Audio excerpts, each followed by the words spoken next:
एक मरतबा फिर आपका खुश आमदीद। मेरी दुआ है कि आप और आपके अपने कुदरत के अमान में रहें। मेरा नाम मोहसिन अकरम है। अल करम स्कूल ऑफ थॉट्स के यूट्यूब चैनल पे आप ये वीडियो देख रहे हैं दोस्तों। ये हम सेकंड वीडियो है हमारी about the cooperative societies rules 1927। We are going to study bylaws. Bylaws क्या होते हैं हम इसमें पढ़ेंगे। मैंने पहले भी बताया कि एक होता है लॉ, जो मदर लॉ होता है, जो पार्लियामेंट से पास होता है। जो लॉ होता है वो जनरल होता है, ठीक है। तो उसके बारे में जो स्पेसिफिक इंफॉर्मेशन देते हैं वो बायलॉज देते हैं। और दूसरा ये होता है कि जो लॉ होता है ना, एक टाइम में परमलगेट हो जाता है। जो बायलॉज होते हैं ये एरिया वाइज डिफर कर सकते हैं। जैसे कि कोऑपरेटिव सोसाइटीज़ जो एक्ट 1925 है, तो ये एक जनरल लॉ है, ठीक है। अब सिंध के अंदर ये जो इसके बाय लॉज अलग से बनेंगे, पंजाब के अंदर अलग से बनेंगे, दूसरे प्रोविंसेस के अंदर अगर कोऑपरेटिव सोसाइटीज़ होगी तो अलग अलग से बनेंगे, ठीक है। तो ये सपोर्ट करते हैं जो जनरल लॉ होता है, और इसके अंदर स्पेसिफिक डिटेल्स होती हैं regarding the promulgation, regarding the implementation, regarding such sort of things. वो अमूर जिनके बारे में हर सोसाइटी को लाजमी तौर पर अपने बाय लॉज बनाने होंगे वो दर्ज झेल हैं।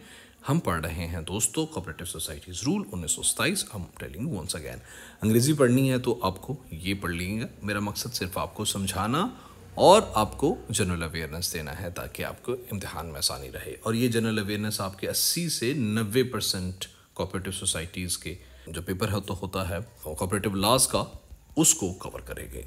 खैर, सोसाइटी और इसके ब्रांचेस का नामों पता इन बायलॉज के अंदर होगा। अरकान का कबीला, बरादरी, ज़ात या पेशा अगर मेंबरशिप इन बुनियादों पर महदूद करनी हो तो, और वो इलाका जिसके लिए सोसाइटी रजिस्टर्ड की जाएगी। According to the rule, society के मकासद, फंड्स के इस्तेमाल के मकासद, अरकान के दाखिले की शराइत और उनके हुकूक और जिम्मेदारियाँ किसी रुकन की तरफ से अदायगी ना करने की सूरत में नताइज, अगर ये क्रेडिट सोसाइटी है तो कर्ज देने की शराइत, शरह सूद, सूद के हिसाब का तरीका और ज़्यादा से ज़्यादा कितने अरकान को दाखिल किया जा सकता है, और अगर ये नॉन क्रेडिट सोसाइटी है तो कारोबार चलाने का तरीका, ख़रीदो फरोख्त, स्टॉक का हिसाब और इसी नोयत के दीगर मामलात बायलॉज के अंदर आएंगे। जिनके अंदर मज़ीद मीटिंग्स बुलाने का तरीका, कवायद 5 और 6 के तहत बायलॉज बनाने, तरमीम करने या ख़त्म करने का इख्तियार कमेटी और अहदेदारों और अगर हों तो के तकर्री और बरतरफ़ी का तरीका और इनकी ज़िम्मेदारियाँ और इख्तियारात, सरमाया इकट्ठा करने का तरीका, ये तमाम चीज़ें बायलॉज के अंदर डिफ़ाइन होंगी। जब एक सोसाइटी रजिस्टर हो जाती है तो दफ़ा 9 की ज़ेली दफ़ा 3 के तहत दिए गए बाय लॉज रजिस्ट्रार की तरफ से मंजूर शुदा किसी भी तरमीम के साथ और एक जनरल मीटिंग में जहां कोरम मौजूद हो, मौजूदा अरकान की कम अज़ कम 2/3 अक्सरियत से मंजूर होने के बाद सोसाइटी के बाय लॉज बन जाते हैं। दोस्तों, यहाँ पे ये MCQ पिछली बार आया था। कोरम के कितने अरकान हों तो बाय लॉज बनते हैं 2/3। बायलॉज बनाए जा सकते हैं, बदले जा सकते हैं, ख़त्म किए जा सकते हैं बशर्ते कि ये फ़ैसला सोसाइटी की जनरल मीटिंग में एक करारदाद के ज़रिए कराया जाए। तो ये भी सवाल बन सकता है कि क्या बायलॉज बनाए जा सकते हैं, बदले जा सकते हैं, ख़त्म किए जा सकते हैं, इनमें से कुछ भी आ सकता है, ठीक है। तो इसको भी ज़रा ध्यान में रखिए। बायलॉज बनाने, बदलने या ख़त्म करने की किसी भी तजवीज़ का पेशगी नोटिस बायलॉज के मुताल्लिक दिया गया होना लाजमी भी है। करारदाद जनरल मीटिंग में मौजूद अरकान की कम से कम 2/3 अक्सरियत से मंजूर हो, जहां कोरम मौजूद हो, और अगर कोरम ना हो तो मुलतवी शुदा जनरल मीटिंग में मौजूद अरकान का कोरम तस्वर होंगे।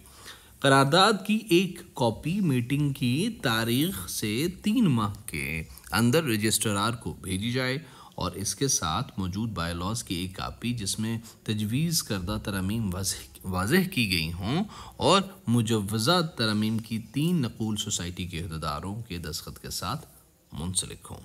और मज़ीद ये बताया गया है कि बायलॉज का बनाना, इनमें तरमीम करना, इनका ख़ात्मा रजिस्ट्रार के पास रजिस्टर होना ज़रूरी है।